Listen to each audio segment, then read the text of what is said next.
Hi, everyone, and welcome. My name's Walt Bayliss. I'm the host of the Business and People podcast. Today, I've got a very special guest, someone who's unique in the field of business. I'm super excited to be talking with Sue Spence. Now, Sue is the 2 times Business Woman of the Year award winner. She has a unique business where she focuses on communication and body language. Those are her areas of expertise. But the way that she brings that into the workplace and into the community is completely unique. And she does it with the friendship and the companionship of horses. And when we talk to Sue, we're going to find out how that communication and body language and how those barriers can be broken down through that unique connection with animals. Sue is also a published author with her book, Horses Who Heal. She also runs the charity Horses Helping Humans. And she brings all of the companionship and communication skills into that business sphere in an incredible way. She's also then licensed her entire operation and grown her business massively. So we're going to talk to her about all of those things. It's a great pleasure to be able to introduce you to the owner of Horses Who Heal, the amazing person that is Sue Spence. Sue, thanks so much for joining us on the show. Oh, thank you for having me. It's great. It's an incredible journey. I've been looking through your starting point, and you described your entire business as almost starting from accident. It was a total accident. So my background was the fitness industry for 30 years. I ran centres, and it was only a dreadful turn in the road. I went through breast cancer, and in that recovery, returned to my horses. I'm a professional equestrian from years back, show jumping and eventing. And I started doing natural horsemanship. So the anxiety I had from going through what I had been through was really acute. And as I was starting to do the natural horsemanship, which is with like cowboys and learning to stand and breathe different to connect with our horses at that deeper level, my anxiety just dropped. Wow. And I couldn't believe it. You know, sitting around the campfire at night, we'd have, show jumpers, polo players, cowboys, you name it. And the comments weren't just, gosh, we're winning more on our horses. It was more about, since we've been doing this natural horsemanship, our confidence is growing, or we've got more tolerance. And I'd be piping up, my anxiety's halved. And Wow. I thought, hang on, this isn't fair that something that's worked so powerfully, I shouldn't not share it. Yeah. Because to me, if you go through a really dark patch in life and you come out the other end with a bit of a light, it's your duty as a human being to turn around and shine that light for others to walk a brighter path. Nice. So I did a little workshop out in the Currumbin Valley, this is 16 years ago, to a group of women that I was talking about boundaries with. And when I stand a certain way, my 600 kilo stallion just backs away. Wow. When I ask him to come in, he comes forward. But the second I stand like this, he stops in his tracks. And I turned to all the women and I said to them, before we talk about boundaries, I need to show you what no looks like. It's not a word, it's a projection of your self-respect. Wow. Well, unbeknown to me, the lady that ran the Wesley Mission Disengaged Youth Program of South East Queensland was in the audience, and she went, Sue, this would be so powerful for our young people who have, no idea how they come across as these ones and these ones. So can I bring all my youth workers to your property? I went, youth? I don't work with youth. I'm going back into running the gym again, but someone had a different idea, and got about 60 youth workers around the arena. 2 weeks later, they were blown away. Wow. They started sending their most at-risk young people. And within 6 weeks, we had re-engagement back in the school and study. 3 and 6 months, repeat offenders weren't offending. Domestic violence families started coming, drug and alcohol, child protection. And I never advertised it ever. And it just snowballed. And then people were finding out that I was making breakthroughs when no one else could with some of these clients. They'd exhausted all the other avenues. And so psychologists were flying in going, what are you doing? And I was saying, well, it's the way you breathe and it's the way you stand, open the doors of communication. To me, it seems, quite basic, but it's not, because we're not taught it. We're not taught it. And then the awards, and then it's just people saying we want this in our community, and then the licensing. So it's been very organic, and it all happened quite by accident, but there's been thousands of people through the program now. And then I went into training corporates as well. So I wanted to focus on that just for a second, because most of our listeners are in that space. And we're going to come back to the charity, which I think is amazing, not only because of the work that you're doing with the community, but because of the message that it can give to anybody that's feeling anxiety or feeling that depression side of things. So we're going to come back to that in just a second. But looking at the corporate side, I was reading a testimonial from one of the people that have been through your program, who said that as a CEO, he had felt his ability to communicate with his team dwindling. And because he'd been through your program, he was able to go back into his company and communicate in a much more effective manner. So do you feel that the communication skills learned when working with the amazing horses that you have is able to transfer into the boardroom fairly easily? Look, it does immediately. And sometimes people get a bit confused about what we do with the horses. We're not riding them. But we're not doing therapy. We're not sort of just, standing and talking with them. We're doing professional horsemanship ground skills. So people have to come in and learn how to, back that horse away, bring it in, circle it, control it with their energy and pop it over jumps. And it's a very quick eye-opener of how they're coming across to other people. So some, when I've worked with a lot of CEOs, so they've come into the arena and it's like, why is the pony running away? And I'm like, well, your energy's a little too high. So when you're working with your team, it's essential that you breathe out before you speak to an introvert. It's really tiny little tips. But with that particular CEO, he actually, it was the biggest charitable trust ever to be designed in the history of Australia. And he was about to go into the boardroom to present this. He'd spent 5 years working on it. Wow. And I said, look, I don't think you should walk into the boardroom with that body up, because you look a bit earnest. His body was quite earnest, because it's his personality type, what we call a Larry, phlegmatic. And so in my ponies, I've got 4 different temperaments. So it's an easy way to understand, you're more introverted. I said, if you stand like that in front of what we call a more dominant personality type, they don't tend to hear the end of your sentence. So I just had to, reconfigure his body language a little, so he projected that self-respect, and into that boardroom he went, and the board agreed almost immediately. So it's a very powerful tool. He couldn't get my horse to back up. My horse was not listening to him.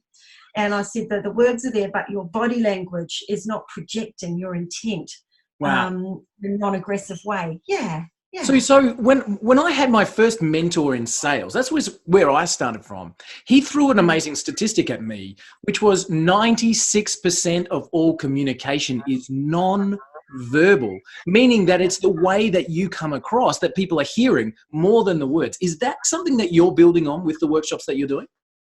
Look, that's what we're doing. And the funny thing is, I've been teaching this for many years now, but we now have neuroscientists linked in with research on why I'm getting the breakthroughs I'm getting. Wow. Because a lot of people talk about body language, but they don't talk about adrenaline control. And I've worked with some of the top horse whisperers in the world, and you've probably seen movies on these guys, and nothing moves them. Like, they can have a horse rearing up, literally trying to take their head off, with a problem, and they'll be going, well, we won't be having that. They never show anger. They never show fear. They have this amazing ability to be calm in all situations. And that's what we teach here. It's a special breathing. So I can correct my body language. But if I'm holding my energy here, because I'm getting a little bit defensive, or I'm a little bit anxious or angry, can you feel that? Yeah, definitely. Change. But as soon as I breathe out, as I adjust my body language, that's when the change happens. Wow. And the doors of communication will open. So it's about, how do you control your adrenaline? How do you consciously place your body language and breathe before you speak? And when we train horses at the high level we do here, we turn you into a cowboy or a cowgirl for the day. And unless you're conscious all the time of those 2 things, your energy and your body language, you will not get the connection and the results.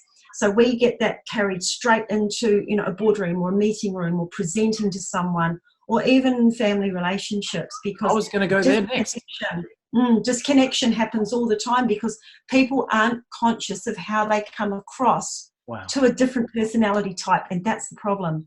As a father to 2 girls, I mean, my personality type is very, in the old school, it would be sanguine, it'd be, it'd be very loud and all that sort of stuff. And coming across to my daughters, even when you're talking there, I can feel myself needing to soften in the middle to be able to connect with them in a different way. I think that's fascinating. Do you find that that you're having those kind of breakthroughs not only at a boardroom level, but at a personal level, communication, connections, and family?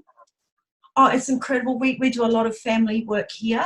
A lot of it with the charities through DV, but we have just family. So I often in my corporate workshop and go, oh, I've got to bring my whole family here because they're just connection.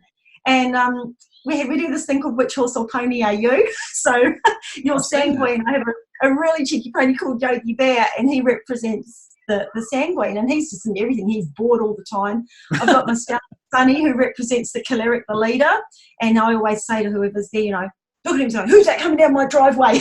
Black, white, yes, no. And Mindy, my white pony, represents the melancholy, your nurturer. She's usually hiding in the stable, too many people there. And then we have little Larry, who represents our phlegmatic and organizer. And this little pony's just standing there waiting for everything to happen. Right. And it's easy for people to go, oh my gosh, I'm that personality type. And I go, well, when you live in a house together or when you work together in a team, unless you understand the differences in each other's temperaments, the doors of communication are never going to be fully open. And the biggest tip I can give to what we call more extroverted personalities, like the Sunnies and the Yogis, when we talk to a nurturing Mindy personality, we must breathe out and relax our body language, because when we do that, we create an emotional safe area for them to step into. And I want you to think about, even around a meeting table, who usually dominates that meeting. It's usually like a Sunny, choleric, type A. Look, we've got to get things done. We've got to get some income flowing here, whatever it may be. And they'll be firing things around that table. And then they might fire to a Mindy nurture and go, Mindy, have you got anything you'd like to add? Well, Mindy with that tone will just, no. Take it away. Yeah. So I have to make that, when I work with teams, I do a lot of work with teams here. I say to that very strong team leader, I need you to breathe out, even sitting at a table. I want you to breathe out and then turn to Mindy and go, Mindy, have you got anything you'd like to add? Can you see the difference just when I breathe out? It's incredible. Like, for people who are listening to this on a podcast, I really encourage you to track down the video here as well, because watching Sue's actual body language as she's talking this through, you can feel the difference. And you described it as creating a circle of trust that particular person feels comfortable to come into. Like, you're thinking about the personality types, and psychology goes back for hundreds of years, defining those pretty much 4 personality types, and there's obviously crossovers with majorities. And what that means to me is that 25% of the people that you talk to are just like you, and you're probably going to get along like a house on fire. But there's 75% of the population that you work with, talk with, do business with, have a family with, that are going to be needing a little bit of a different approach. And I think that's just fascinating, that I can see that here on the video as we're talking, and I hope you can hear it on the podcast as well, that there's a different method of communication with different styles of people. So I absolutely love it. Now, with when you were saying with your daughters, the great thing for you to do would be to breathe out and lean against a door frame or lean against something while you're chatting. Can you see that just diffuses all of that energy? Takes the focus away from the person. And become still when you speak, because a yogi sanguine's strength is the ability to be still. So stillness is your strength.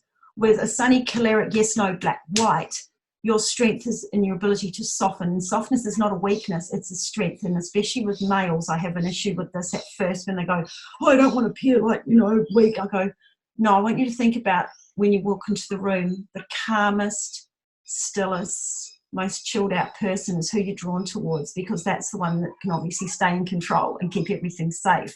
Wow. So a sunny choleric's job is to keep people safe, not make them feel scared. So by softening, it's not a weakness, it's your strength. Now, when you're a yogi sanguine, and a lot of entrepreneurs are, where are we? Yogi sanguines. And on top of it, I've got ADHD. Right. So come on, guys. If my techniques work with me, I'm unmedicated, you've got a lot of hope. Okay? Awesome. As a yogi sanguine, it's imperative that if people are going to watch this video, I talk a lot and I wave my arms around like you do. We're very passionate, but I've got something really important to say. It just gets mixed up with all of that. But if I then have something really important to say and it comes from a stillness, people go, gee. Oh, hang on a second. Yeah, you see the power. Absolutely. People aren't used to us being still. So that's the most powerful thing I can say if you're a yogi sanguine entrepreneur. I was speaking to a very highly known young business person, entrepreneur, Australian entrepreneur, but was having trouble dealing with some particular types in the boardroom. And I said, well, they can't see your strength of character because it's disappearing behind all your movement. So they don't feel that they can trust your decisions. But when you stand and you speak with them from a stillness, your strength of character is going to shine, and they will be assured that you totally know what you're doing. So it's all these little tips that we give to these different personalities. When I speak to a Mindy introverted, nurturer type, their body language is usually very closed over, hands clasped, across their tummy, because they feel very intimidated with full-on type A sunnies, so it's a self-protection, but that's shutting off their self-respect, it's shutting off their confidence. So we have to teach them to stand like Wonder Woman or He-Man or Batman. And here's the most important thing, rock the weight onto their heels and then take their arms away from their sides. And immediately they're projecting a different confidence. Now, the reason being is that when you are standing like superhero, all the blood is in the front cortex of your brain. We call it the handy brain, okay? When you start to get reactive, anxious, defensive, or upset, the blood flows into the middle part of the brain. It's called starting to flip your lid. Now, if you don't capture it here and self-regulate, the blood just flows into your survival part of your brain, which is this part right down in your neck, and it's fight or flight, flee for your life, fight for your life. All you're trying to do is have a conversation with someone. Wow. So the neuroplasticity now research they're doing on horses helping humans is that when we breathe out and stand with our feet shoulder width, relax our shoulders and rock the weight onto our heels, as we breathe out and relax our belly, because there's a vagus nerve that goes from the brain to the belly, we must relax the belly. Testosterone goes up by nearly 25%, and cortisol, your fight and flight hormone, drops by 23%. So can you see now we have now got blood coming back into where we've got all of our intelligence, all of our awareness. So what we're helping people do is capture their different conditioned responses where they react so they can breathe out, have a new body language and respond. Now, everyone will have something different depending on your personality type. So this is why we pinpoint, sunnies is essential. You don't stand with your hands on your hips. Just hook your thumbs in your pockets and you'll feel and see the difference immediately. As I said before, yogi, let's breathe out and become still so people feel safe and not, a little bit on edge around our enthusiasm when they don't get it sometimes. Mindy, melancholy, it's incredibly important that you stand like a superhero, breathe out, and even hold a pen or a bit of paper in your hand when you're talking to someone you feel intimidated by, because you'll train your brain not to move your hand when you're speaking to them. Because usually when you make a decision or say no, you'll introvert your body language. So a disrespectful person will take that. They'll know that they can change your mind.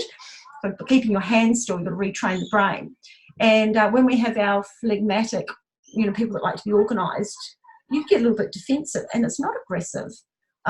Sunny's more aggressive. You want to talk about this, but Larry will be, don't you speak to me like that. But can you see straight away my body language and my shoulders get tight? So I'm perceived as becoming defensive, and you'll be thinking, I've said nothing untoward, but these people are getting quite, defensive with me because you haven't realised your shoulders have got tight. So we look at shoulders, jaws, eyes, hands, the way feet turn in, all while they're working with the horses. And that's why we've just had these breakthroughs. And the neuroscientists are saying, well, that's because you're teaching people to self-regulate by training the body language to train the brain.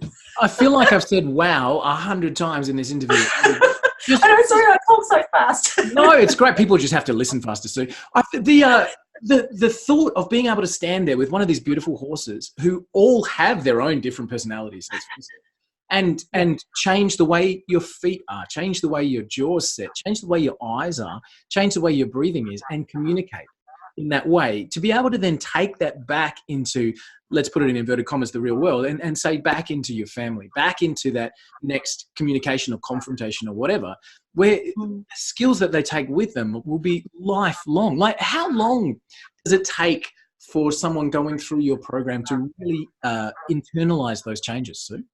We get changes in a 3-hour workshop, and that's what's been documented all around the world now. People can't believe it. And the thing is, because I'm ADHD, It used to be a curse, but it's actually a blessing because we see 10 TVs on different channels at the same time. So I can walk into a room and be talking to one person, but picking up what that person's doing, feel that person's energy. It's crazy. So when I meet people straight away, I got him, oh, Mindy, Yogi, Sunny, Larry, oh, got to fix that hand, got to fix that fist, oh, look, your finger's getting too tight on that hand, whatever it may be, bang, the subconscious of the person speaking to you is picking up on that, and they're starting to change the way that they're responding or reacting to you. I can see from an absolute mile away how this business has exploded for you. Can I just focus in a little bit on the licensing side? So you had almost the accidental breakthrough of developing that natural horsemanship, as you said it, from the groundwork and how to stand and how to breathe.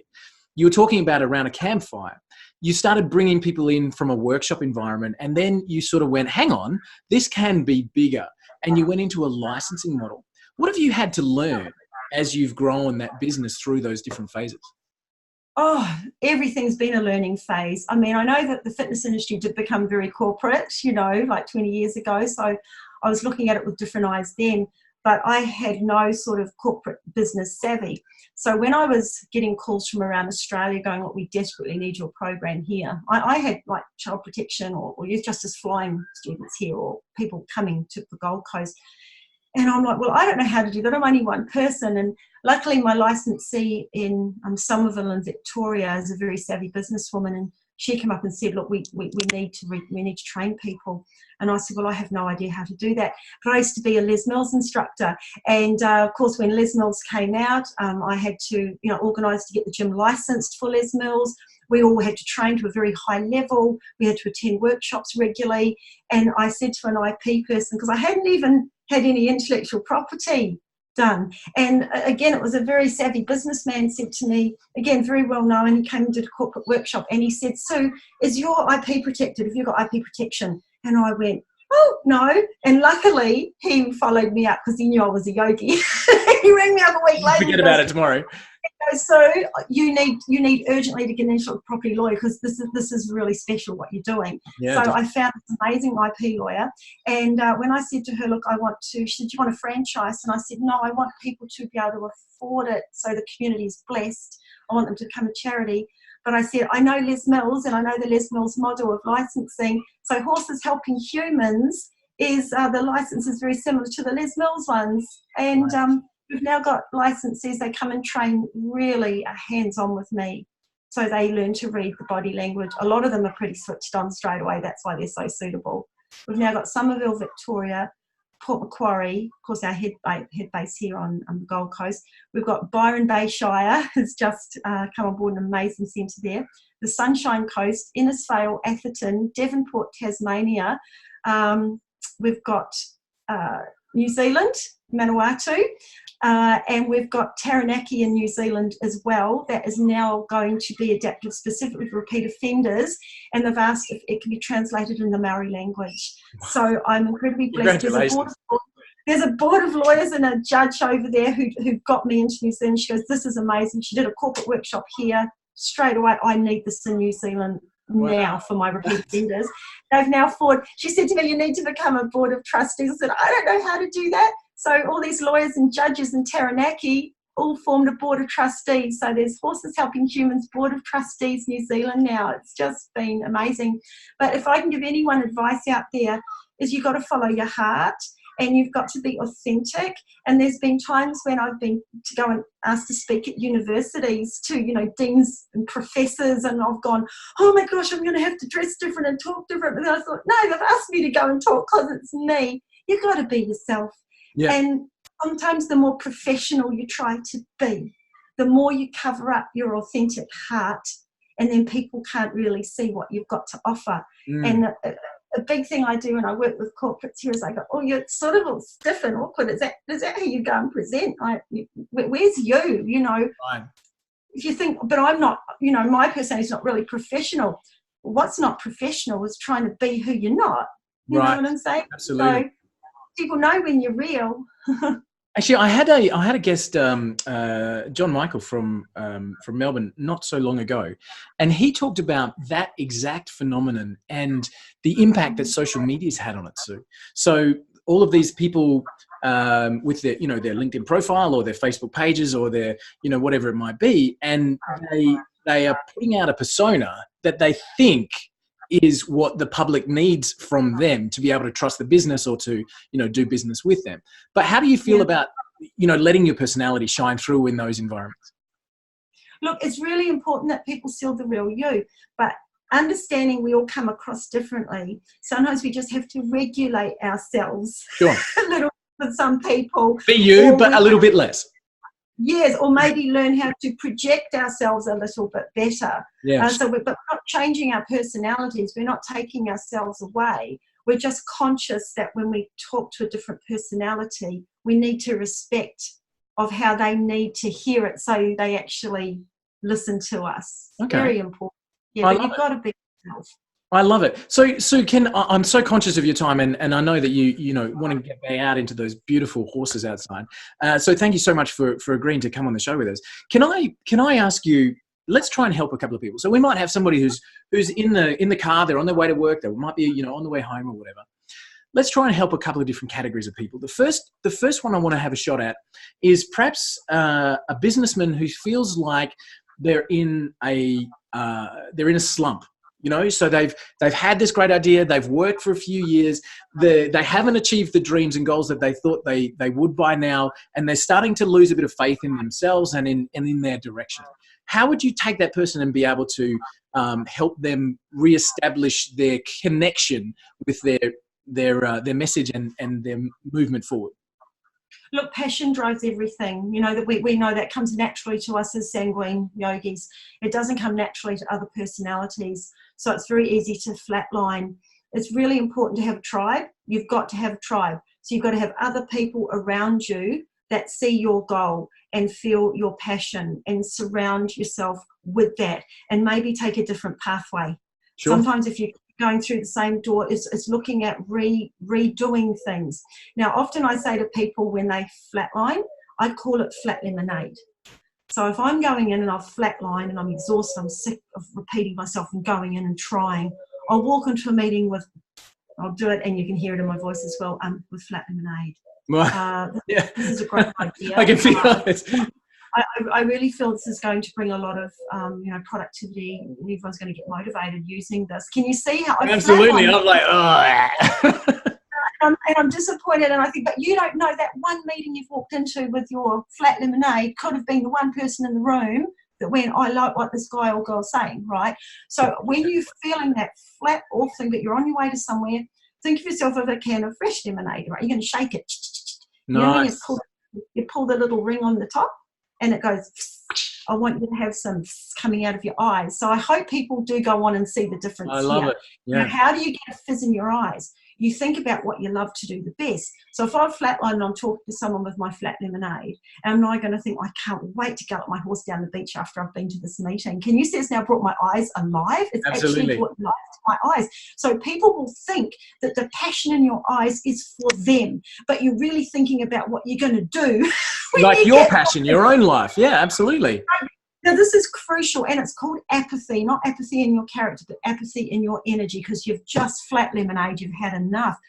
But what you think becomes what you feel, becomes what you project. Wow. So you've got to start changing the thought when you're in a situation where you've just had enough and you don't think, oh my God, I can't wait to go kite surfing this afternoon. Can you see that da-da in your eyes? That brings your passion back. That's something that anyone can do, like literally right that time. And we've all been there, right? We've all been at that time when we're just exhausted. I love that strategy. I think that's fantastic. Thank you, Sue. There's one other, and it's probably a bit deeper. And to this person, I would say, reach out to Sue. The Horses Helping Humans. Is it Horses Helping Humans Australia? Is that the website? Yeah, Horses Helping Humans. Yeah. Horseshelpinghumansaustralia.com. So reach out to Sue if you're in this category. But Sue, let's just see what we can do here. Where somebody is suffering from, it may be that domestic violence, it may be workplace bullying, it may be schoolyard bullying, it may be that feeling that other people are coming on top of you. Are there some easy techniques, like you're talking about that 600 kilogram stallion, being able to back him away? Are there some simple techniques that we can give to those people that might just be able to help them breathe into the situation and feel better in control? Look, absolutely. And even if you've had a history of being bullied when you were younger, you will carry that with you now, and you'll have that fear of bullying, and you'll actually project that through your body language. First of all, if there's any risk to you in any violence, you must pick up the phone. And there's 24-hour phone lines everywhere now. They're all fully confidential, but it's just so you have a connection with someone, so you don't feel alone. By yourself. We actually probably 70% now working with domestic violence families. It's just escalated, but I think maybe because there's so much help now that more and more people are coming out of the woodwork. But it's essential that your body language does not attract perpetrators or bullies in the workplace. So hands clenched in, feet together, and it's almost like you're apologising for entering the room. So if you've got that's the wrong way to go. Yeah, because if you've got a history of DV or a history of being bullied, or you're very sensitive, you're a beautiful, sensitive soul, and you feel really intimidated by type A Sunny leaders, you just go, oh my God, here comes Sunny in a bad mood. I can't even speak properly. So it's very important that you breathe out completely when you start to feel that anxiety building. Because when you breathe out, not just breathe out from in your upper chest, but I call it the drop. You breathe out till you feel everything drop. Then you place your feet shoulder width apart and rock the weight onto your heels, because we must immediately start training the brain to stop thinking that you're in dire flee for my life. We've got to breathe out, put the weight on our heels, so our brain will go, oh, we're not in danger. Weight isn't on the balls of our feet. The weight's on our heels. We can safely turn that, adrenaline down, because we don't need it to run or fight for our lives. Now, another great thing is to lean against a wall, because you try leaning against something and then getting really anxious about something. Your body language is not, nothing's sort of working together here. Your brain's saying, I'm getting really anxious, but your thought, I'm getting really anxious, but your body language and your breathing is very relaxed. So the part of the brain that releases those fight or flight hormones will go, well, hang on, your body language is relaxed. When you breathe out and relax your belly, it signals digestion is okay, just to keep going. When you hold your breath and tighten your belly, blood floods out of your stomach into your muscles. That's fight and flight. So Sunnies and Yogis will fight, Mindys and Larrys will flee, but you want to have a conversation with someone. So when you engage, breathe out, relax your belly, weight on the heels, you're training the brain to produce the right hormones for the right time. And I usually say to my ladies, imagine you've got a beautiful piercing in your belly button, and you want someone to imagine that you're showing them that piercing, because you must keep your hips in front of your shoulders when you walk into the room. If you are a nervous type walking into a room of dominant people, if you walk into that room with your hands clenched by your sides and your shoulders in front of your hips, it almost looks like you're apologizing for entering the room, and your confidence is left out the door. If you breathe out completely, walk in that door with your hips in front of your shoulders, and walk, I like to say, like you're selling your shoes. Long, slow steps, because that'll sort of flick your toe up under your nose and it keeps your hips in front of your shoulders. Walk into a room long and slow like you're selling your shoes, and the confidence that you will take into that room is an incredible change. Now, here's the other tip, and this is for people that are angry and frustrated as well. When you walk into that room and have that meeting and go and sit in your chair, you need to breathe out as you sit down. Because I could walk into the room with my long, but then sit in my chair and go, can you see that? As soon as I've had my breath when I sit down, I've now spiked my energy back up, and I look anxious or angry depending on my temperament type. So when I breathe out as I'm walking towards my chair, I breathe out as I sit in my chair and lean right back. I then, if I'm a more of an introvert, nervous type, I place my things right out in front of me, because normally Mindy and Larry's will sit with everything nice and tight right in front of them. You look around that table. Sunnies and Yogis has got their stuff spread out. You need to walk in there and go, I have a lot of personal space. I have a lot of self-respect. You haven't even said a word. So you don't even have to feel scared of what am I going to say. It's what are you projecting? And self-respect is everything, because we want to make everyone respect you, because that's what you deserve. So I love seeing my very introverted, shy people that have been through bullying come here and watch them walk down the drive with a new walk. And the workbook I give them has everything written in it, so we reinforce it. It takes 8 weeks to change a neural pathway in your brain, to start a neural different pathway. So at the moment, you might be a person that goes straight into anger, or someone that goes straight into frustration, or straight into anxiety. But if we stop at that, when I talk about the brain flipping, as soon as we capture that emotion and breathe out and use the new body language you're taught, everyone's got a different thing that they've got written down, you're creating a new neural pathway. So instead of reacting, you're capturing and you're responding.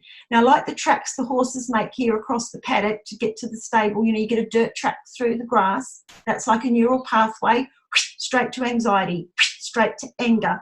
We stop, we breathe out, we self-regulate, we change our body language, we walk slower, we talk slower, we relax our belly, we open our body, we relax our shoulders. In about 8 weeks' time, the new pathway starts to get trodden like a dirt track, and the old neural pathway starts to grow over with grass. So can you understand how we're helping educate to train the neural pathways of fight and flight? Yeah, into a different response. Sue, I love it. I've spent half an hour with you, and I can completely see how the workshops that you run help people in all walks of life. I'm thinking schools, I'm thinking corporate, I'm thinking families. Like I absolutely find it fascinating. And my huge congratulations to you from being able to not only go from that different industry through a traumatic experience into a new environment, but even during this conversation, you said, I can't do that. And then you actually brought back situations and reinforced that you can do that. And you've relearned those skills. So my huge, huge congratulations to you for not only seeing that path, but for walking that path. And I absolutely love the message that you deliver there, Sue. And I'm so grateful for the opportunity that you're giving people to work with your beautiful horses and in such a friendly and, I guess, communicative environment, break through some of their own barriers and start to really help in every aspect of their lives. So, Sue, thank you so much. Look, so thank you for having me, because my passion is really to normalise mental health. And so many people have read my book and go, thank you so much for talking about it. Because when you have ADHD, you're born with anxiety. That's what we are, highly sensitive people. And until you can walk into your workplace, as you can when you wake up with a bad headache, and say to your team, gosh, I woke up with a shocking headache this morning. That's okay. That's normal to say. Until you can walk into somewhere and go, gee, I woke up with the worst anxiety today. Or gosh, I woke up with the worst depression today. We haven't got there yet. Can you see we haven't got there yet? So I love to have a platform to say that emotional health is paramount, and each temperament suffers it in a different way, but it's totally normal, and there's still a lot of work to be done. So that's my goal. I love it. And of course, anybody that can reach out to Sue, it's horseshelpinghumansaustralia.com, and you can grab links to Sue's book there as well, looking at some of the different workshops and availability there. And I hope that a lot of people can hear that, understand the communication that's involved there as well, and just the simple techniques that can change everything around you. Sue, thank you so much for your time. I'm so grateful. I can't wait to bring my kids down to meet the horses and to meet yourself as well. And again, thank you for joining us on the show. It's been really awesome. Thanks for having me. Cheers.